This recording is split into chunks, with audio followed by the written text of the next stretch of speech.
البدر كطلعته وجه جميل والشمس كبسمته ظل ظليل هو عبد الله سيد الخلق ومصطفاه وحبيب الله خير مبعوث بوحي الله مولاي صل وسلم دائما أبدا على حبيبك خير الخلق كلهم مولاي صل وسلم دائما أبدا على حبيبك خير الخلق كلهم يا رب صل عليه يا رب صل عليه يا رب صل عليه صلوات الله عليه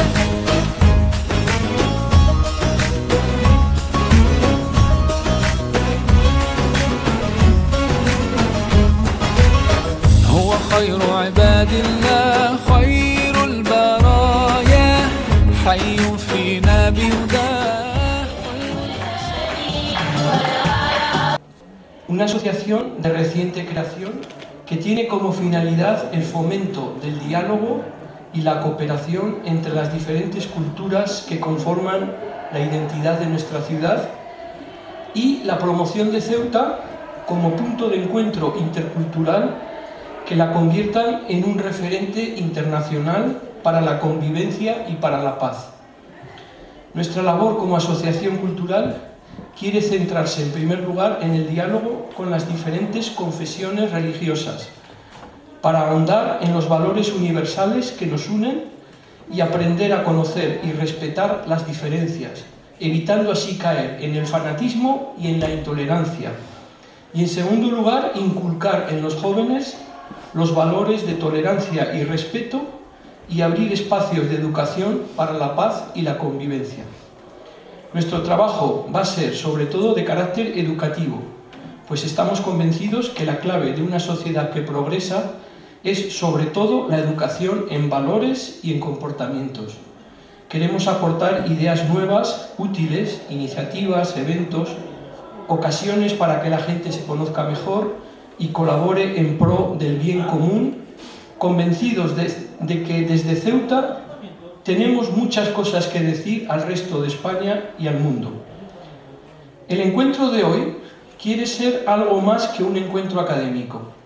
Hemos querido que sea también, y sobre todo, un homenaje a todos los profetas, aquellos eminentes mujeres y hombres que a lo largo de la historia de la humanidad nos han traído noticias de la realidad con mayúscula, con independencia del nombre que cada pueblo o religión le dé a esa realidad, y que gracias a esas revelaciones han hecho posible que el ser humano camine por esta tierra con sabiduría, misericordia y esperanza. Gracias a ellos hemos aprendido que la realidad es un océano de esencia, conciencia y beatitud, como dicen los hindúes, Sachidananda, que es un padre amoroso, Abba, como dicen los cristianos, que cuida de sus criaturas, que es todo misericordioso, Rahman, con sus siervos, como dice el Islam, y que todo ser existente, incluido cada uno de nosotros, no es otra cosa más que un aspecto de su rostro, pues como bien dijo el maestro Jamaluddin Rumi, solo él tiene derecho a decir yo. Esta buena noticia, este evangelio que nos salva de la ignorancia, de la pesadumbre y de la muerte, pues esta ya no es el final de la vida, sino el despertar a una nueva conciencia. Este mensaje de salvación es el que nos han venido a traer siempre todos los profetas, los conocidos en los libros sagrados y los que no han dejado huella histórica de su presencia, pues no ha habido pueblo al que Dios no haya enviado un profeta que les hablase claramente en su lengua. Para hablar de todo ello contamos con dos especialistas en sufismo, miembros además de una cofradía sufí, la cofradía Alawía Gaucía, la señora Zine Badr y José Luis Muyor, que nos hablarán muy brevemente de cómo ve el musulmán la figura de Jesús y la figura de Abraham, Ibrahim, para dejar paso a continuación a una ponencia del profesor Dr. José Antonio Camacho, conde, sobre la figura de María en el Islam. En este caso será por videoconferencia.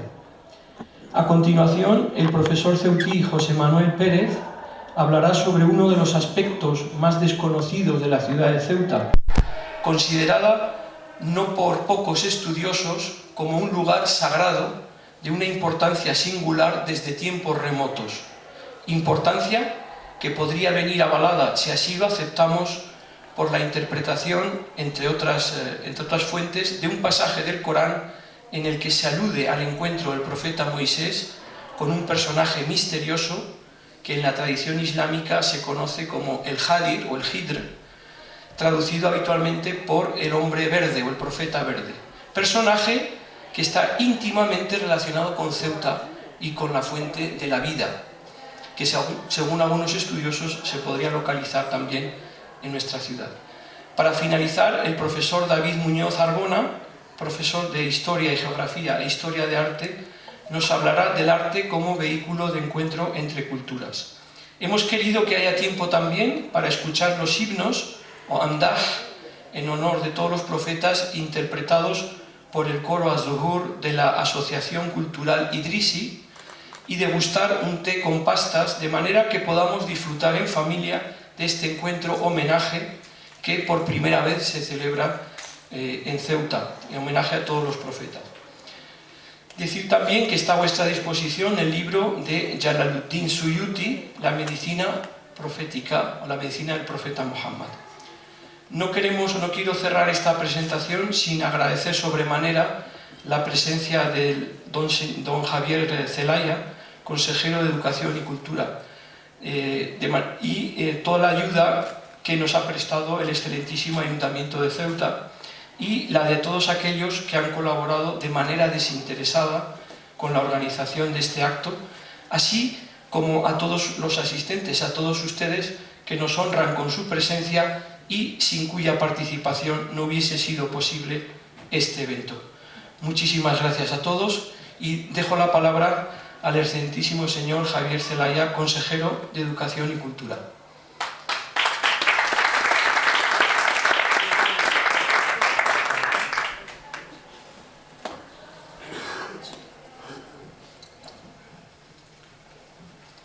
Hola, buenas tardes y bienvenidos. Quiero dar las gracias a la Asociación Ceutí para el Diálogo Intercultural, a CEDI, por esta iniciativa, El Corazón de los Profetas, que trata de poner en valor aquellos elementos comunes que unen las raíces de las religiones judía, cristiana y musulmana, ya que realmente cualquier conocedor de los textos sagrados y de la historia de las religiones puede apreciar muchísimos más elementos de coincidencia y de concordia en lo que es la base teológica de las tres grandes religiones monoteístas que luego las diferencias que nos separan. Nosotros convivimos todos juntos en la ciudad de Ceuta, que es una encrucijada de caminos por la que han pasado a lo largo de los siglos diferentes pueblos, que hoy en día conforma una sociedad variada y heterogénea y multicultural, y dentro de esa convivencia tenemos la fortuna de poder influirnos los unos a los otros y de llegar a conocernos mejor los unos a los otros. En muchos casos, lamentablemente, predominan los prejuicios o las visiones tópicas sobre las tradiciones, las creencias, las conductas de unos y otros, cuando realmente la raíz religiosa de las tres grandes religiones monoteístas es básicamente la misma y muchos de sus elementos son muy similares, ¿no? Aquí se ha querido en este encuentro incidir precisamente en esto, como los grandes profetas del Antiguo Testamento, del judaísmo, ¿no?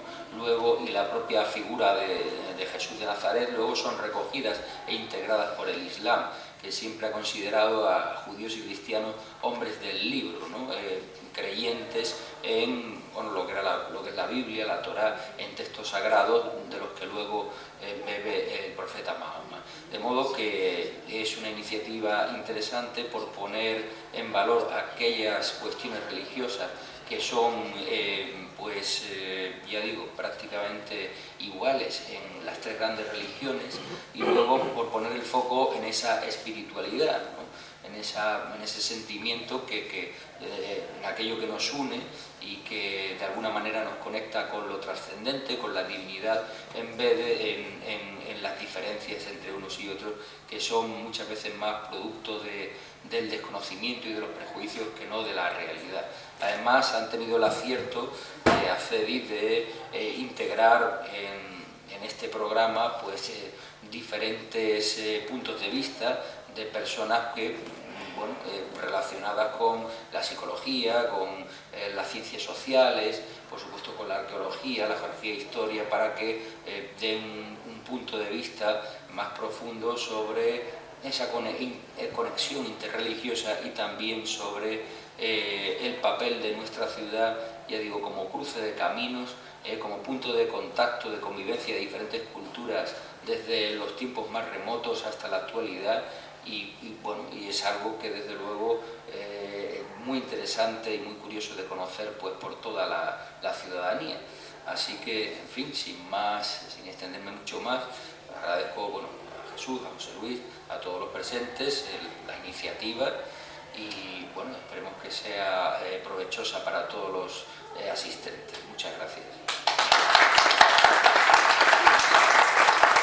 Palabras.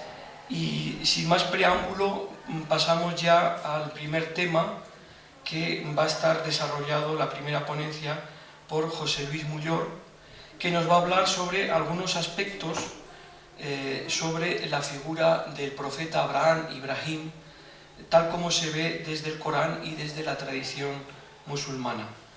José Luis Mullor, madrileño de nacimiento y establecido hace años aquí en Ceuta, conoció el sufismo, que es la rama espiritual del Islam, la rama mística, en la década de los años 70 del siglo pasado, de la mano de un maestro sufí argelino de la cofradía o tariqa alawiyya.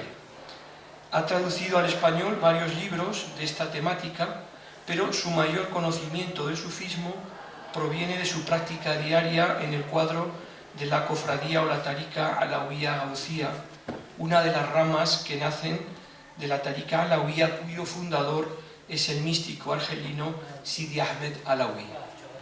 La palabra a Abdelkarim Mullor. Agradecer al señor consejero su presencia y que nos ha abierto este acto, y por otro lado también al Ayuntamiento de Ceuta su colaboración para que esto sea posible. Bueno, yo voy a hablar, como ha dicho Jesús Flores, voy a hablar un poco, algunas palabras sobre el profeta Abraham, que es el gran desconocido, es el profeta del que menos se habla y probablemente uno de los profetas que tiene mayor importancia para todas las religiones. Entonces, bueno, primeramente en el nombre de Dios, el todo misericordioso, el que administra misericordia, y la plegaria y la paz sobre el enviado Muhammad, así como todos sus hermanos los profetas, estandartes de las palabras divinas y luminarias del mundo. Hablar de Abraham es nombrar al padre de dos grandes pueblos, así como al origen de las tres religiones más extendidas de la humanidad. Sin embargo, extrañamente, es una figura que ha quedado casi en el olvido, habida cuenta de que de su vida no conocemos sino algunos pasajes extraídos tanto del libro del Génesis como del Corán, además de algunas reseñas del profeta Muhammad y de historias que se han transmitido a través de los tiempos, como por el historiador Tabari o Ibn Kathir. Relata el libro del Génesis, que es un libro de lo que los musulmanes entendemos como el Taurat, la Torah judía, relata el libro del Génesis y también de la Biblia cristiana, cómo Abraham no podía tener descendencia, y ya a una avanzada edad hubo de quejarse de ello a Dios. La respuesta divina llegó de la siguiente manera: mira las estrellas en el firmamento, pues así de numerosa será tu descendencia. Su esposa Sara la propuso que desposara a Agar, su sirviente, y de ella nació Ismael. Pero otro milagro hubo de llegar cuando Sara, en edad de no poder concebir, quedó encinta de Isaac. En cuanto a Agar y su hijo se dirigieron al valle de Becar, donde ahora se encuentra la Meca, en donde milagrosamente, obedeciendo a algunos golpes de talón del pequeño profeta Ismael, brotó la fuente de Semsa. junto con su hijo, construyó el templo de la Kaaba, para que fuera circunvalado por los peregrinos. Gracias a la fuente milagrosa de Zemzem, pudo fundarse la ciudad de Meca, lugar en el que se instalaron los descendientes de Abraham por medio de su hijo Ismael. Ya no surgió profeta alguno de la progenie de Abraham por línea de su hijo Ismael, hasta que fue enviado Muhammad, sobre él la plegaria y la paz, después de un dilatado periodo de algunos siglos. El profeta del Islam, a quien fue revelado el Corán, fuente de una nueva religión y confirmación de los mensajes divinos revelados en la Torá y en los Evangelios. Pero sí fue practicada la religión Hanif, la cual fue revelada a Abraham y a su hijo Ismael, hasta que los habitantes de Meca abandonaron la adoración de Dios único, dándole asociados y copartícipes. En cuanto a Isaac, de él nació otra nación, de la cual surgieron gran cantidad de profetas, los cuales dirigieron al pueblo en el camino de la verdad. Jacob, José, Moisés, Josué, Saúl, David, Salomón, Daniel y otros profetas dirigieron al pueblo de Israel en los designios divinos. Volviendo a nuestro personaje, el profeta Abraham, permitidme relataros algunas de las revelaciones aportadas por el Corán, así como algunas de las anécdotas de su vida apenas conocidas por la mayoría de cuantos aquí estamos. Abraham era hijo de Azar, quien construía estatuas de deidades por orden del rey de Babilonia, Nimrod. Este rey se tenía por un dios, tanto que llegó a desafiar al Dios verdadero lanzando una flecha hacia el cielo a guisa de reto. Es entonces que como castigo un mosquito le entró por la nariz y aposentándose en el cerebro le causó una lenta muerte después de horribles sufrimientos. En aquella época y por disposición del rey Nimrod, sus conciudadanos adoraban ídolos de piedra a quienes tenían como dioses. Enviado por Dios para acabar con aquellas prácticas, Abraham ideó una treta. Se introdujo en el templo de noche, haciendo pedazo todos los ídolos, salvo el más grande de todos ellos. Cuando las gentes le acusaron de haber sido el causante, él lo negó diciendo: no he sido yo, ha sido este, el más grande de todos, el que los ha destruido, el que ha destruido a sus hijos, a los pequeños. Cuando su pueblo le arguyó que aquello era imposible, él respondió: ahora queda patente que adoráis a piedras que no tienen ni beneficio ni perjuicio alguno.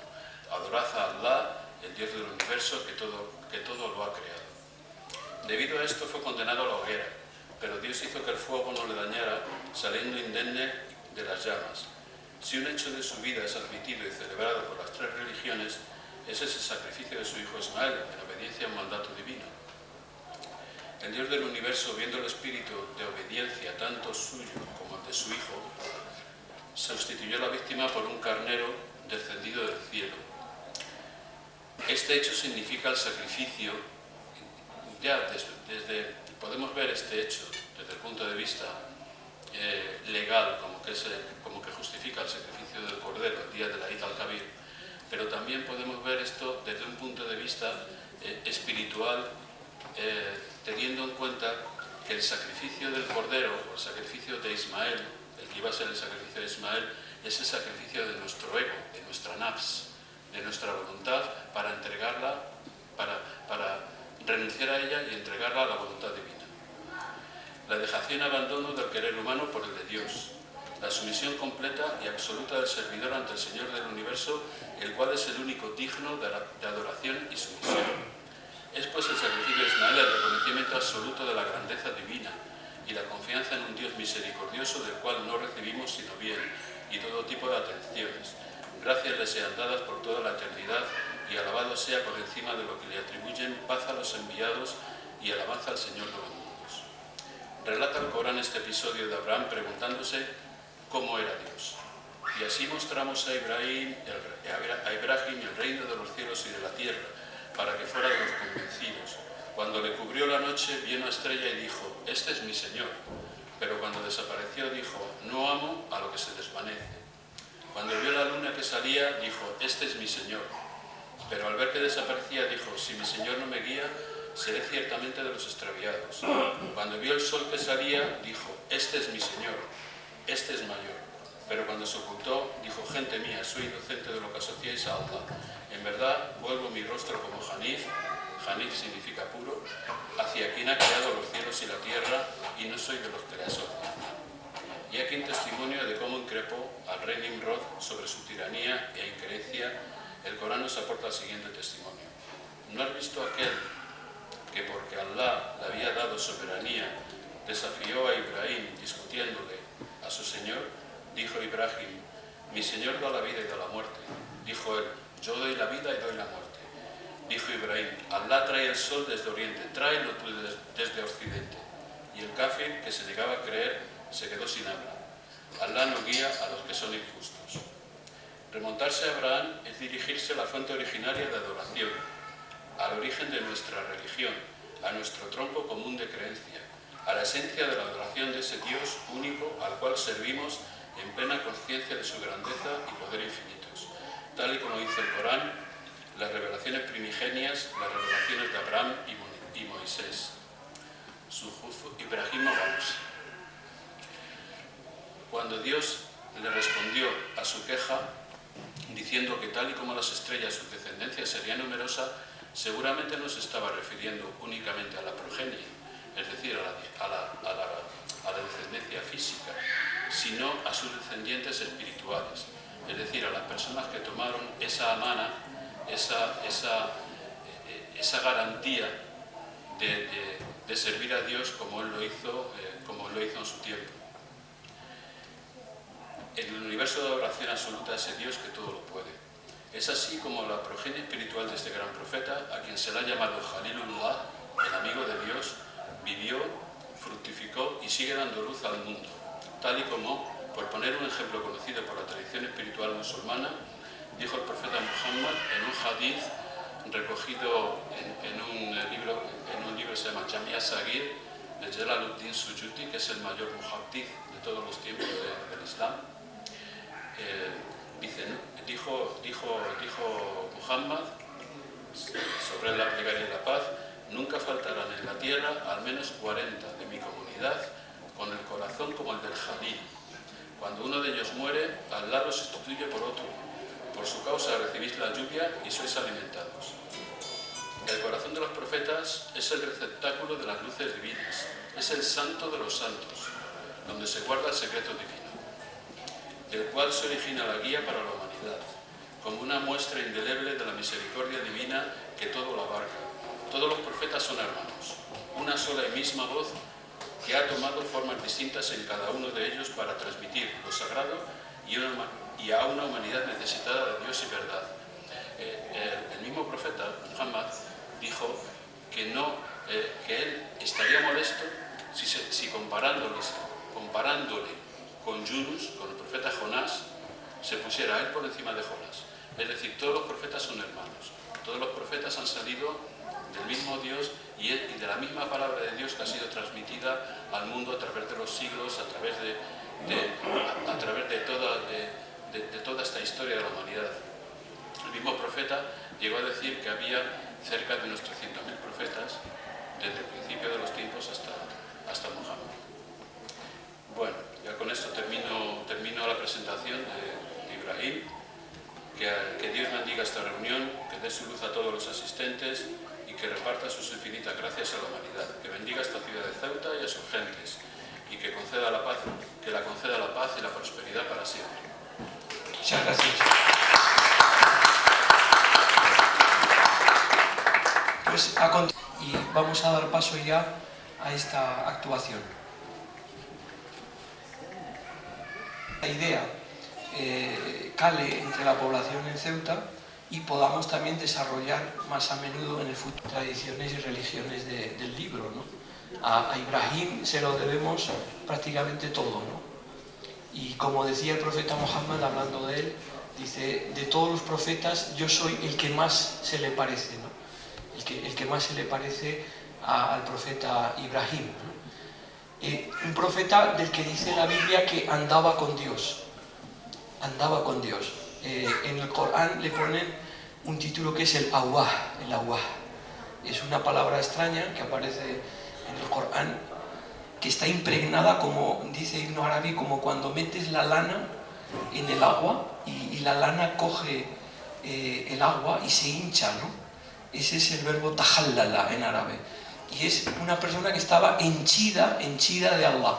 henchida de Allah, de tal manera que tuvo el privilegio de ser llamado, y así lo consideramos nosotros, como el Jalilullah, el amigo íntimo de Allah, el amigo íntimo de Allah, porque Allah tiene también derecho a tener sus amigos. Es algo que, alhamdulillah, no se priva de tener a sus amigos íntimos, con los que disfruta.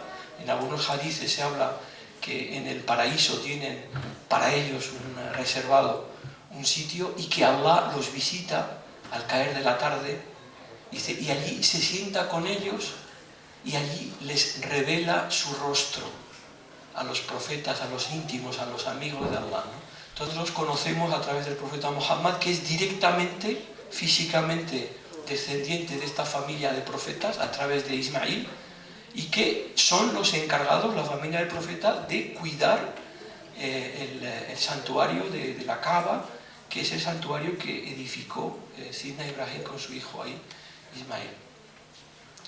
Podemos ya entonces, Idrisi, el coro de las flores, Zohor. Un aplauso.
sobre la figura de Jesús, sin Isa, el Cristo, Masih, desde la perspectiva islámica.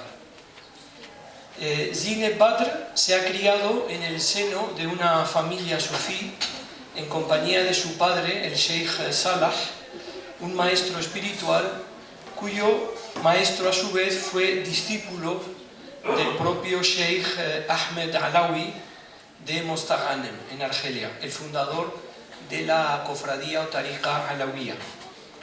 Desde su infancia ha practicado y vivido el sufismo tasawuf y ha dado numerosas charlas sobre ello, sobre todo en Bélgica y Francia, donde ha residido hasta hace unos años. Me ha pedido dar la charla en árabe y después yo haré un pequeño resumen en español de su intervención, que va a ser breve por motivos de tiempo. Kalima l'Ustedha Zineb Badr. Bismillahirrahmanirrahim. Alhamdulillah, wassalatu wassalamu ala maulana rasulillah. Ikhwani, akhawati, الحاضرين السلام عليكم ورحمة الله وبركاته. إننا نرحب بكم في هذا اللقاء المبارك لنتعرف بإذن الله عن بعض الأمور التي تخص الأنبياء ومعاملتهم مع الناس، وسنسلط الضوء على رسالتهم الصادقة العادلة. وبعد، إننا في زماننا هذا كثرت الأديان والحضارات والتكنولوجيا والعلمانية والإشاعات الكاذبة، فزرعت في قلوب الناس الفتن والشك والحيرة حتى لم يعرفوا الطريق الصحيح الذي يؤدي إلى الاطمئنان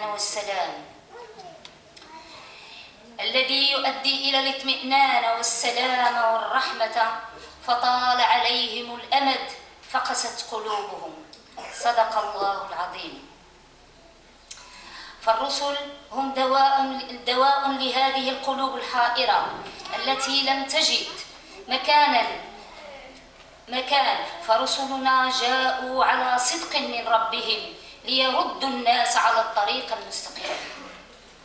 المستقيم والمنير. فعيسى عليه السلام كان ينصح دائما بالمحبة لبعضهم بعض، ومحمد عليه الصلاة والسلام يقول: لا يكون المؤمن مؤمنا حتى يحب لأخيه ما يحب لنفسه. حديث. وكانوا يتواضعون للفقير والغني والعالم والجاهل.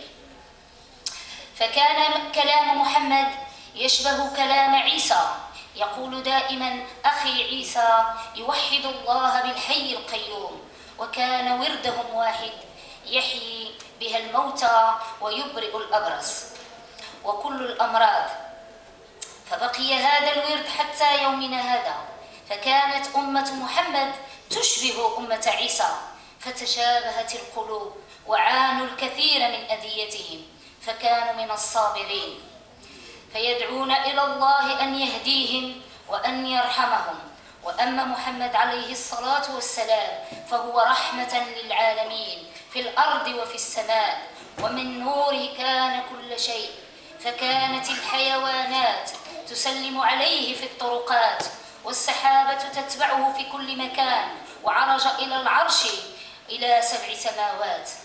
وأما عيسى فقد تكلم في المهد وقال: أنا نبي الله، والقرآن الكريم قد أخبرنا بكل شيء، وقد نراه الآن بأعيننا، وهو الشهيد وحي يهدي الله به الكثير مثل نبي في زمانه. فمن آمن واتبع فهو في عيشة راضية، وأما من كذب فالويل له. حتى قال الله سبحانه وتعالى: لن أعذبهم وأنت فيهم. صدق الله العظيم. فالرسل في أمتهم أمان، والآن ليس فينا رسول، ولكن المؤمنين في أهلهم آمان، وفي المدينة والقرية آمان، لأنهم أهل الله. ووصيتهم دائما: كونوا عباد الله إخوانا ولا تفرقوا، وأن الله واحد لا شريك له، وأننا كلنا عباد الله. ونختم إن شاء الله بهذه الكلمات ونطلب من الله عز وجل أن نكون مع الأنبياء والشهداء والمؤمنين، وأن نكون في صحبتهم دنيا وآخرة، لأنهم هم الأمان والاطمئنان والسعادة الدنيا والآخرة. ونشكر الحاضرين الذين شاركوا معنا هذا الحفل، والسلام عليكم ورحمة الله وبركاته. En el nombre de Dios, el todo misericordioso y el clemente, alabado sea Dios, el Señor de los mundos, y que la paz y las bendiciones sean con nuestro Señor Muhammad, el enviado de Dios. Hermanas y hermanos, que la paz de Dios sea con ustedes, así como su misericordia y sus bendiciones. Les damos la bienvenida a este encuentro bendito, donde con permiso de Dios vamos a conocer algunas breves pinceladas de la vida de los profetas y de su trato con la gente, y vamos a arrojar luz sobre su mensaje veraz y justo. En estos tiempos se han multiplicado las religiones, las tecnologías, el secularismo y las noticias falsas. Y así se han implantado en el corazón de muchos seres humanos la discordia, la duda, la confusión, de manera que mucha gente no conoce el camino que lleva a la tranquilidad, a la paz y a la misericordia. Como dice Dios en su libro, en el Corán, dice: pasó por ellos mucho tiempo y se endurecieron sus corazones. Los profetas son una medicina y un remedio para estos corazones confusos que no encuentran su lugar. Nuestros profetas vinieron con la verdad de su Señor para devolver a la gente al camino recto, mustaqim y luminoso, munir. Así Jesús, sobre él sea la paz, siempre estaba aconsejando el amor entre las personas. Y el profeta Muhammad, que la paz y la bendición de Dios sean con él, dijo que el creyente no puede serlo si no quiere para su hermano lo que quiere para sí mismo. Los profetas eran todos humildes con todos los seres, con los pobres, con los ricos, con los sabios y con los ignorantes. Las palabras de Muhammad se parecían a las palabras de Jesús. Decía siempre: mi hermano Jesús proclama la unicidad de Dios, diciendo: Dios es el viviente, el subsistente. Su letanía, su oración eran las mismas. Con ella Jesús resucitaba a los muertos y curaba la lepra y todas las enfermedades. Esa oración ha permanecido hasta nuestros días. La comunidad de Muhammad se parecía a la comunidad de Jesús, y los corazones de unos y otros eran semejantes. Ambos sufrieron muchas ofensas, pero fueron pacientes y pidieron a Dios que les guiara y que tuviera misericordia con ellos. Como dijo el profeta Muhammad, refiriéndose a nuestro Señor Jesús: de todos los profetas, yo soy el que más se le parece. Muhammad, que la paz y la bendición de Dios sean con él, es una misericordia para los mundos, tanto en la tierra como en los cielos. En cuanto es consciente de su realidad esencial manifestada, podemos decir que todas las cosas provienen de su luz, la luz que en árabe llaman el Nur Muhammadí. Los animales le saludaban por los caminos y las nubes le seguían por todas partes. Ascendió hasta el trono y a los 7 cielos. Jesús habló cuando estaba en la cuna y dijo: soy un profeta de Dios. El Corán nos informa de todas estas cosas. Lo vemos ahora con nuestros ojos. Es un testigo vivo con el que Dios guía a muchos como un profeta de este tiempo. De manera que quien crea y lo siga gozará de una vida agradable, pero quien desmienta, allá él. Y Dios dijo: no los iba a castigar estando tú, Muhammad, en medio de ellos. Los profetas son una garantía de seguridad para sus comunidades. Ahora ya no hay profetas entre nosotros, pero los creyentes son una garantía de seguridad para su gente. Son una garantía de seguridad para sus ciudades y aldeas, porque ellos son la gente de Dios. Su consejo es siempre: sed siervos de Dios, hermanos, y no os separéis. Dios es uno, no tiene asociados y todos nosotros somos siervos de Dios.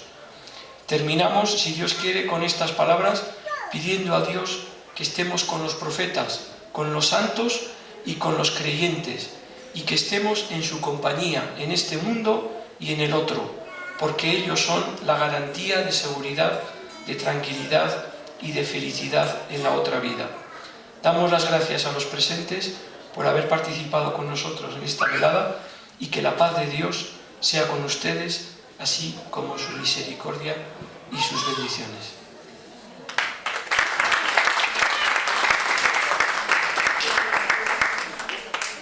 Nacho Conde, psicólogo, profesor universitario, especialista en... Muy buenas tardes a todos. Agradezco la invitación.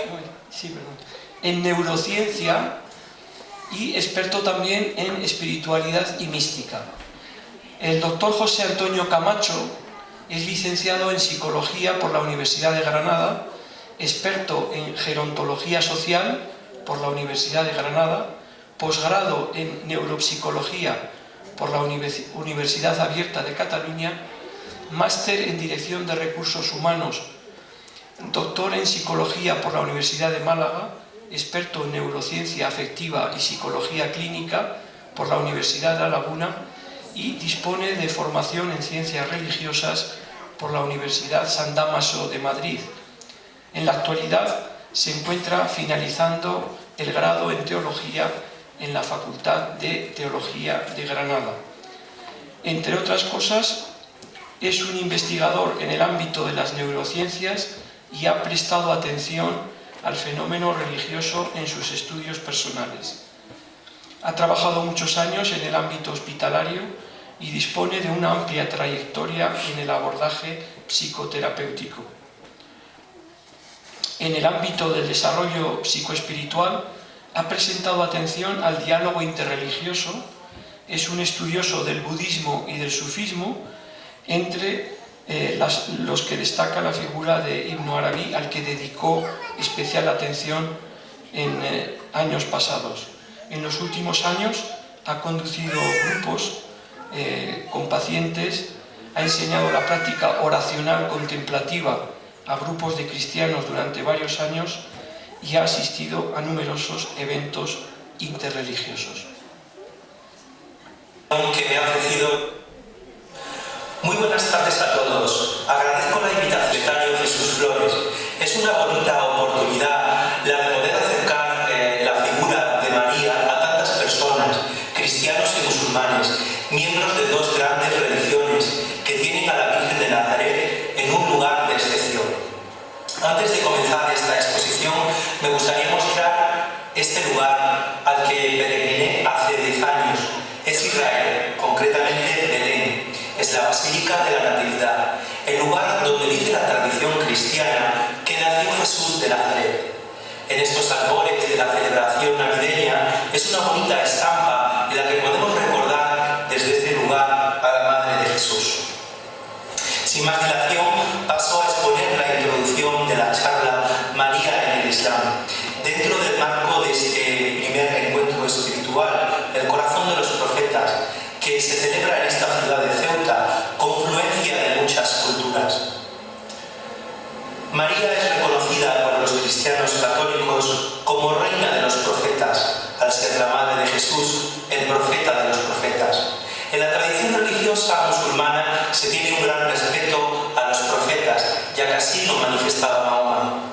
El Corán lleva a los musulmanes a tener respeto a María, la cual es considerada con los apelativos de humilde, pura, virgen, la disponible a Dios, es decir, aquella que en el Islam no reprocha nada. Es considerada como aquella que entregó su vida, su fe y adoración al Dios Todopoderoso. Ella es considerada la Virgen, está vinculado al pueblo de Israel. Su figura podría perder su amplitud y quedar ensombrecida si no se la enmarca en el contexto histórico en el que vivió en una cultura concreta. Antes de la exposición de la figura de María en el Islam, es muy importante encuadrar a María en su vida terrena como una mujer hebrea propia de su época y del territorio geográfico en el que le tocó vivir. María nació en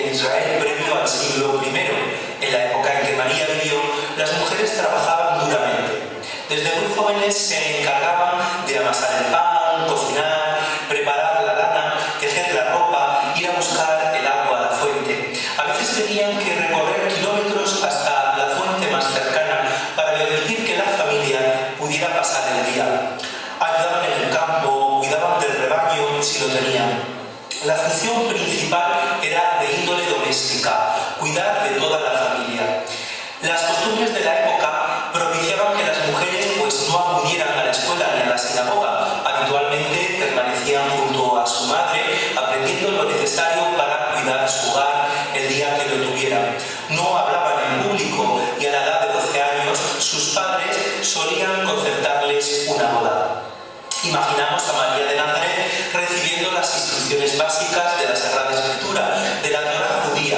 María, al igual que sus paisanos, es miembro de un pueblo esclavo que espera su liberación. Espera un libertador. Es un pueblo que ha vivido la esclavitud desde cuando sus padres estaban en Egipto y ahora se encuentra bajo el dominio romano. Sin embargo, más que una liberación política, que es la que socialmente se caldea en el ambiente, María va a mediar en una liberación espiritual con una clara influencia sobre el contexto sociopolítico de su época, al propiciar con su maternidad un libertador profético o Mesías. El pueblo llevaba siglos bajo el dominio reiterado de pueblos extranjeros, Persia, Grecia y Roma. Los conquistadores impusieron al pueblo sus leyes y gobernaron a través de los reyes que explotaban con grandes impuestos al pueblo.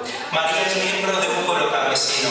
Los campesinos de las aldeas son los que sostienen la economía del país. Los campesinos trabajaban la tierra y producían lo necesario para mantener a la élite o minoría dirigente. María sabe que los campesinos tienen que pagar los tributos, tasas, impuestos y diezmos. La capital de Galilea era Séforis, a unos 5 o 6 kilómetros de Nazaret. Séforis era importante porque aquí se trasladó una mano de obra para trabajar la reconstrucción de la ciudad. Probablemente José de Nazaret, el esposo de María, estuvo allí trabajando en la reconstrucción de la misma. Como la ciudad había sido destruida, Herodes Antipas mandó reconstruirla y la dotó de casas y avenidas de estilo romano, empleando a muchos trabajadores en la zona. Pasamos a ver el profetismo en María. María es una profeta para los cristianos en el sentido en que en ella resuena el clamor de los profetas y gracias a ellas el Mesías, el profeta Isha, enviado para guiar al pueblo de Israel, se ha formado en su vientre como hombre nuevo. El Corán menciona a Jesús, Isha o Yasú 25 veces más a menudo por su nombre que amado.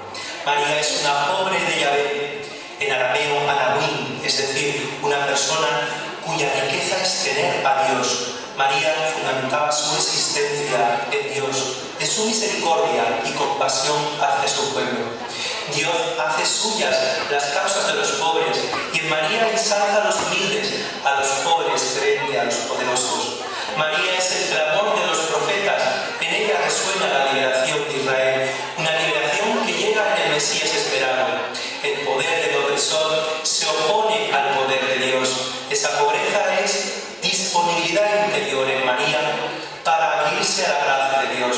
Su espiritualidad pobre se descubre en la anunciación del ángel. María proclama: he aquí la esclava del Señor, hágase en mí según tu palabra. María se coloca en la fila de los profetas que durante siglos han esperado el cumplimiento de la palabra dada por Dios a Abraham y a sus descendientes. María cree lo que el ángel le ha dicho de parte de Dios. María confía en la anunciación. María acepta su vocación, una maternidad querida por Dios. El hijo que lleva en su vientre será llamado Hijo del Altísimo. María de alguna manera anticipa su discipulado en Cristo desde su seno. La encarnación en María se interpreta en clave de liberación. María exulta de alegría y canta al Señor. Son las promesas que alentaron durante siglos y que ahora van a llegar a consumarse en Jesús o Isha, a Nazaret, a una virgen desposada con un hombre llamado José de la casa de David. Y entrando le dijo a la doncella: Alégrate llena de gracia, el Señor está contigo. Ella se conturbó por estas palabras y discurría qué significaría aquel saludo. El ángel le respondió: el Espíritu Santo vendrá sobre ti y el poder del Altísimo te cubrirá con su sombra. Por eso el que ha de nacer será santo y será llamado Hijo de Dios. Mira, también Isabel, tu pariente, ha concebido un hijo en su vejez y este ya en el 6º mes, de aquella que llamaban estéril, porque ninguna cosa es imposible para Dios. Dijo María: he aquí la esclava del Señor, hágase en mí según tu palabra. Y el ángel, dejándola, se fue. Si tomamos el Corán, encontramos que sostiene que Dios envió a María, mediante el ángel Gabriel, un mensaje mediante el que le comunicaba que había sido honrada entre las mujeres de todas las naciones. El ángel anuncia a María que de ella nacerá un hijo santo, llamado Jesús, que será un gran profeta y dispondrá de la palabra de Dios. Además, el ángel le explica que Jesús hablará en la infancia y será compañero de los más rectos justos. Cuando María recibe las noticias, pregunta al ángel cómo puede haber concebido un hijo sin haber establecido contacto con ningún hombre. La respuesta del ángel fue que Dios crea aquello que él desea. El Corán compara la creación milagrosa de Jesús con la creación de Adán, en la que éste se generó por voluntad divina, ser y es. La misma voluntad que condujo a la concepción del hijo de Zacarías cuando su mujer Isabel no estaba ya en edad de dar a luz. Visitación. Además, María es una profeta en camino, una comunicadora del hijo que lleva en su vientre. María sabe el encuentro. La mística de María pasa por el estar con el otro, sentir con el otro, entender su vivencia. Entonces podemos volver a nuestra propia experiencia enriquecidos por la del otro. María e Isabel representan el encuentro de dos mujeres que han encontrado la fuerza poderosa de Dios para el que nada es imposible. Podemos contemplar en esta escena el compartir de dos mujeres tocadas por la gracia de la gestación, de dos formas muy diferentes de concebir. María en la virginidad e Isabel en la esterilidad. Aquí se manifiesta la grandeza de Dios. Ellas la predican con su exultación de gozo. Su encuentro es un encuentro divino, un encuentro que testimonia la grandiosidad del Dios de la vida. María, de madre a discípula. San Agustín, que nació en África, concretamente en Hipona, cuando había una comunidad cristiana floreciente en el norte de África, hoy en la actual Argelia, ensalzó más aún la figura de María, más que como madre, como discípula de Jesús. Decía lo siguiente: os pido que atendáis a lo que Cristo el Señor, extendiendo la mano sobre sus discípulos. Estos son mi madre y mis hermanos, el que cumple la voluntad de mi Padre, que me ha enviado. Ese es mi hermano y mi hermana y mi madre. Por ventura no cumplió la voluntad del Padre la Virgen María, ella que dio fe al mensaje divino, que concibió por su fe, que fue elegida para que de ella naciera entre los hombres el que había de ser nuestra salvación, que fue creada por Cristo antes que Cristo fuera creado en ella. Es más importante su condición de discípula de Cristo que la de madre de Cristo. Es más dichosa por ser discípula de Cristo que por ser madre de Cristo. Por esto María fue bienaventurada, porque antes de dar a luz a su Maestro, lo llevó en su seno. María, como los profetas, escucha la voz de Dios y la cumple. María es dichosa también porque escuchó la voz de Dios y la cumplió. Llevó en su seno el cuerpo de Cristo, pero más aún guardó en su mente la verdad de Cristo. María en el Islam. En el Islam, María, la madre de Jesús, se denomina María. Se la presenta como mujer judía, descendiente de Abraham, padre de Aarón y de Moisés, con el que identificamos el nombre del padre, no en cambio el nombre de la madre. Sin embargo, la tradición islámica la denomina conforme a la tradición cristiana Hanna. María ocupa en el Corán un espacio cuantitativamente más amplio que en el Nuevo Testamento. Y en lo tocante a detalles geográficos, el Corán cuenta más cosas sobre María que el Evangelio. Nacimiento de María. En el Corán, la azora que contiene la narración de la infancia de María y la anunciación de Juan y Jesús es la tercera, titulada La familia de Imran. Cuando la mujer de Imran dijo: Señor, te ofrezco un voto a tu exclusivo servicio, lo que hay en mi seno, acéptemelo, tú eres quien lo oye, quien todo lo sabe. Y cuando dio a luz a una hija, dijo: Señor, lo que da a luz es una hembra. Bien sabía Dios lo que había dado a luz. Y un varón no es igual que una hembra, le he puesto por nombre María, y la pongo bajo tu protección contra el maldito demonio, y también a su descendencia. Imran es el nombre del padre de Moisés, por lo cual el Corán la llama hermana de Aarón. Algunos se preguntarán cómo puede correlacionar a María, la hermana de Moisés, con María, la madre de Jesús. Hay una diferencia de 13 siglos. Algunos autores musulmanes solucionan esta posición basándose en la tradición judeo-cristiana, alegando que el término árabe hermana puede ser aplicado en el significado de parentesco lejano o incluso afinidad espiritual. María es reconocida como una de las 4 mujeres perfectas del Islam.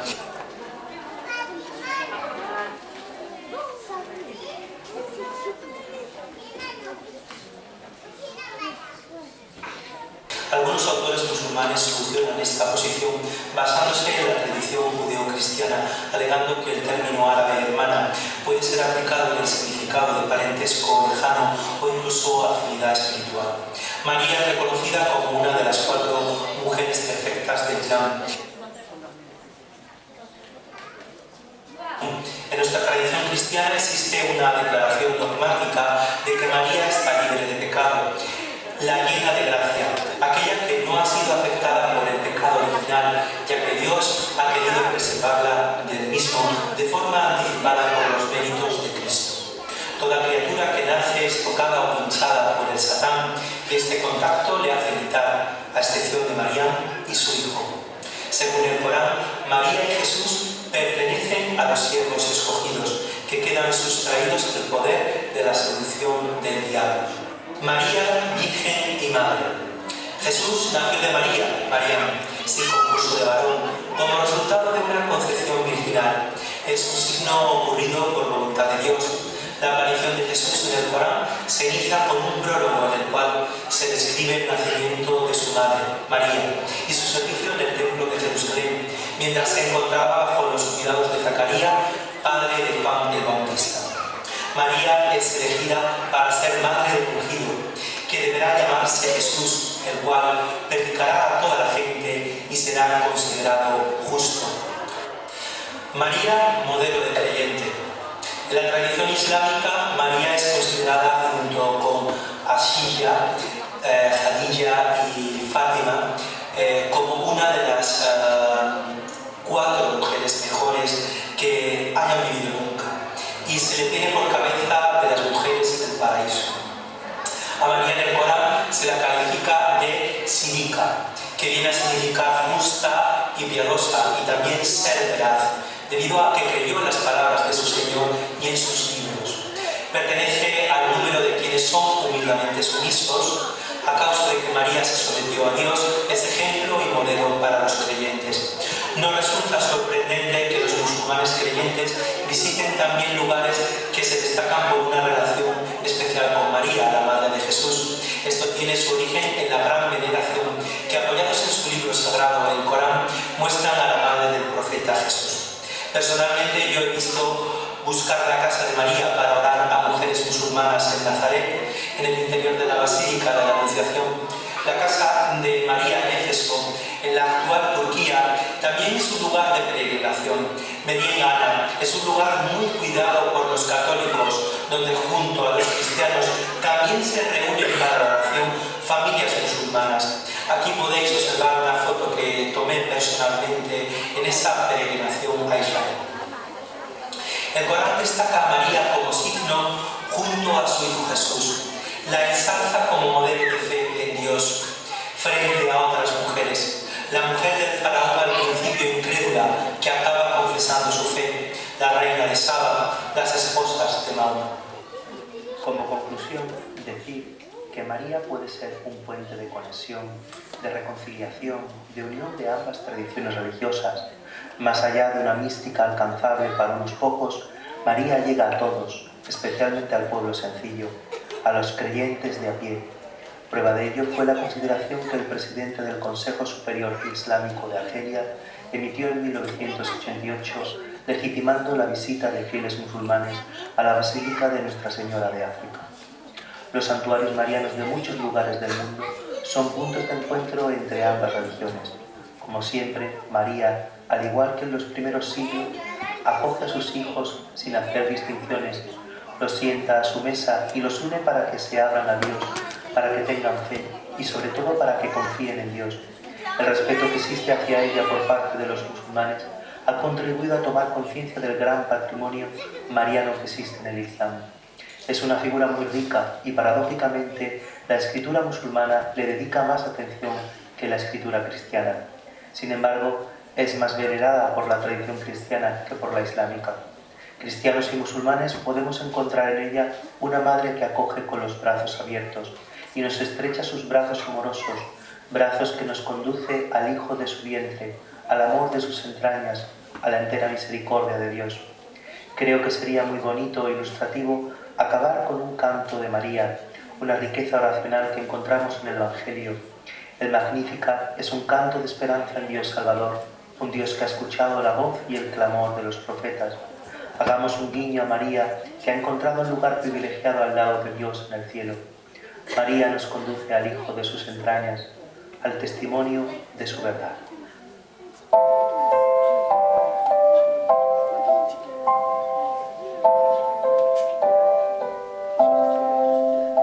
God, as lowly as I am, before your holy throne I stand, with outstretched arms and open ears.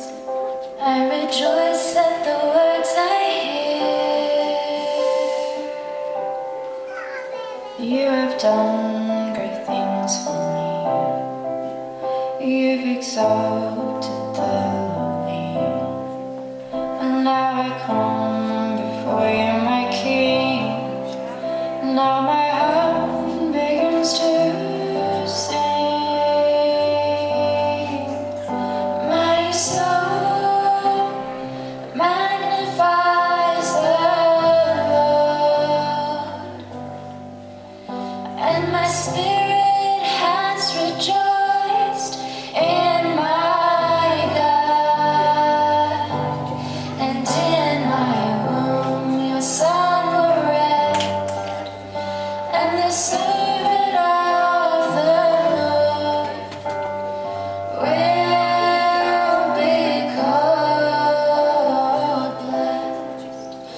generations look to me, because you're understanding. Merciful you have been always, from the beginning of my days. My soul magnifies the spirit has rejoiced in my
homenaje a María a la recitación de una de las azoras más interesantes del Corán, que es la azora del Fajr, la azora de la aurora, ¿no?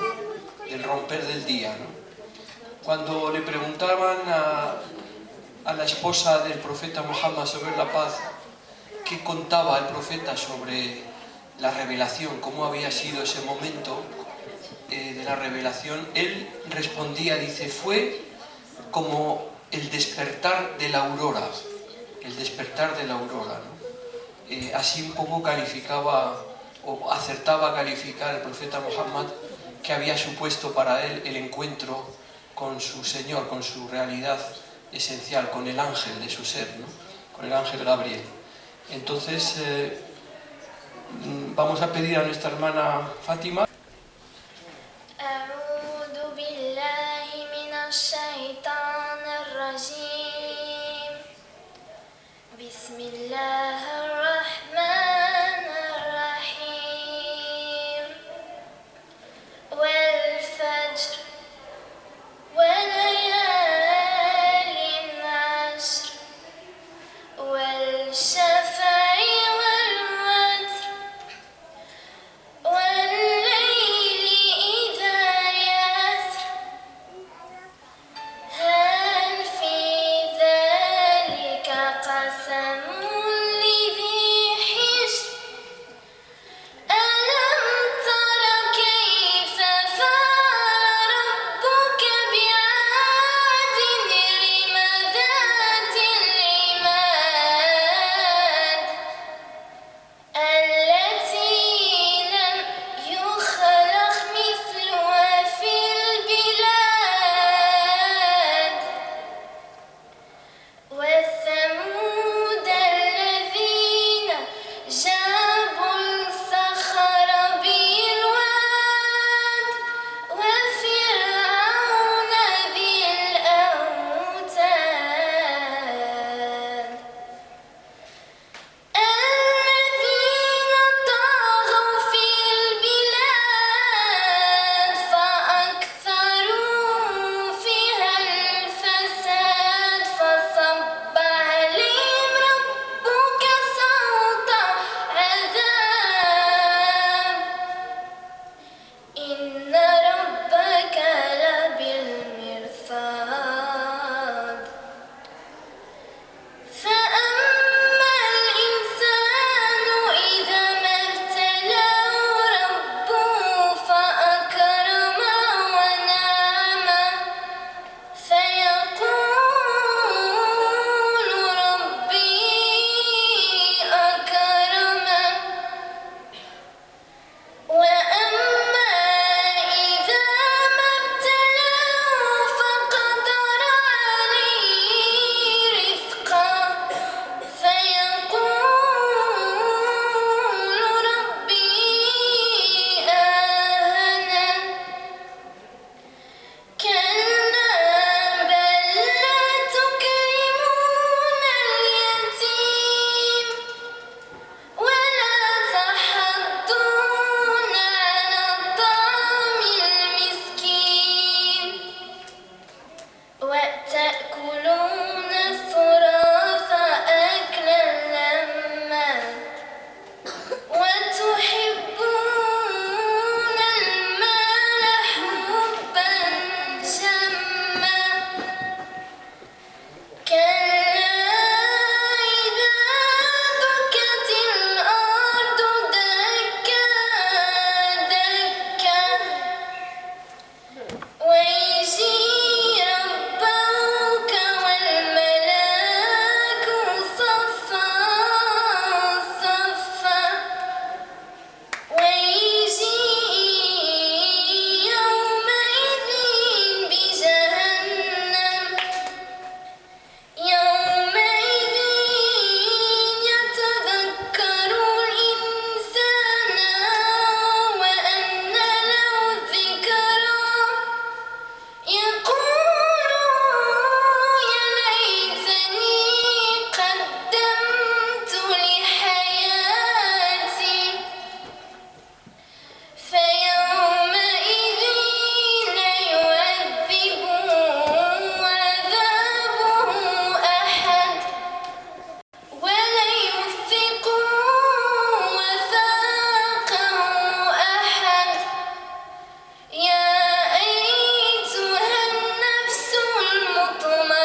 lugar santo, el santuario de encuentro entre los mundos espirituales y los mundos físicos. Una interesante ponencia que os invito a que sigáis con atención.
من الله بذكر اسم النبي الأولي إكراما للمتوسل به.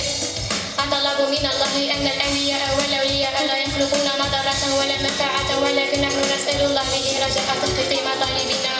فنقول يا ربي بالمصطفى بلغ مقاصدنا واغفر لنا ما مضى يا واسع الكرم.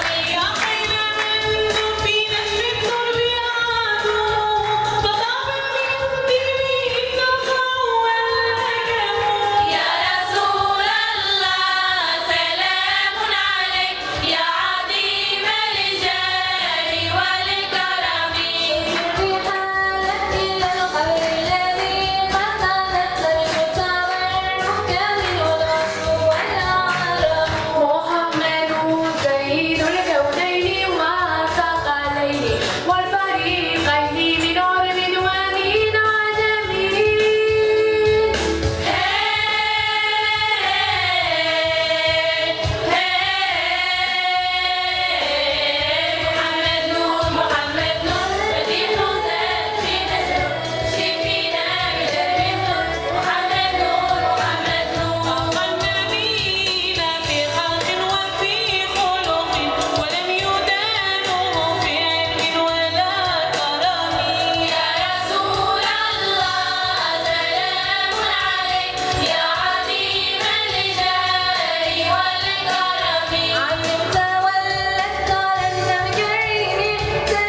Alhamdulillah, alhamdulillah. Muchísimas gracias.